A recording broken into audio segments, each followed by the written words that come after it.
Assalamualaikum.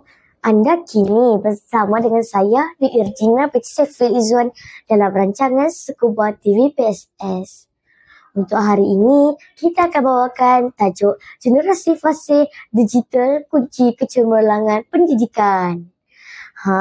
Cuba bayangkan kalau cikgu tak ada, buku hilang, bolehkah kita belajar? Tentulah boleh. Itulah dunia kita sekarang.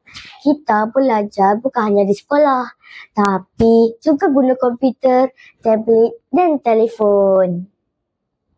Dunia digital dah jadi sebahagian daripada hidup kita.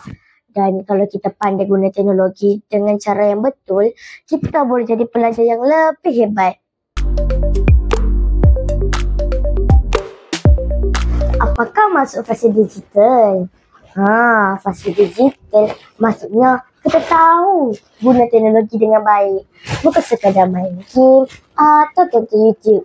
Tapi kita pandai cari maklumat, buat kerja sekolah dan cipta benda baharu.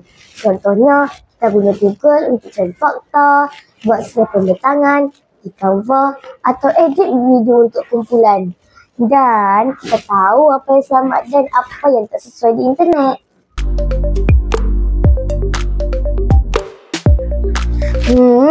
Bagaimana fase digital dapat membantu kita belajar?